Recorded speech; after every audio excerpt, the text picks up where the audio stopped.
మంచి సినిమాలకు ఎప్పుడు మద్దతుగా నిలిచే star hero man of masses NTR రీసెంట్గా దండోరా సినిమాను చూశారు. కథ, కథనం, పాత్రల తీరు తెన్నులు, సాంకేతిక నిపుణుల పనితీరు అన్నీ ఆయనకు చాలా బాగా నచ్చాయి. దీనితో ఆయన తన ఎక్స్లో అనగా ట్విట్టర్లో నేను ఇప్పుడే దండోరా సినిమా చూశాను. చాలా లోతుగా బలమైన ఆలోచనలకు దారి తీసేలా రూపొందించిన సినిమా ఇది. శివాజీ గారు, నవదీప్, నందు, రవికృష్ణ, బిందు మాధవి ఇలా అందరూ అద్భుతంగా నటించారు. దీనొక రూటెడ్ కథగా అద్భుతంగా రాసి తెరకెక్కించిన డైరెక్టర్ మురళీకాంత్ గారికి నా అభినందనలు. అలాగే ఈ ప్రయత్నానికి మద్దతుగా నిలిచిన నిర్మాత రవీంద్ర బెనర్జీ గారికి ప్రత్యేక కృతజ్ఞతలు.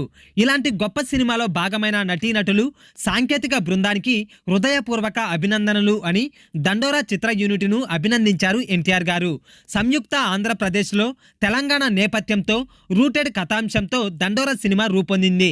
కలర్ ఫోటో, బెదురులంక 2012 వంటి డిఫరెంట్ చిత్రాలను నిర్మించి అందరి దృష్టిని ఆకర్షించిన లౌక్య ఎంటర్టైన్మెంట్స్ అధినేత రవీంద్ర బెనర్జీ ముప్పానేని దండోరా సినిమాను నిర్మించారు.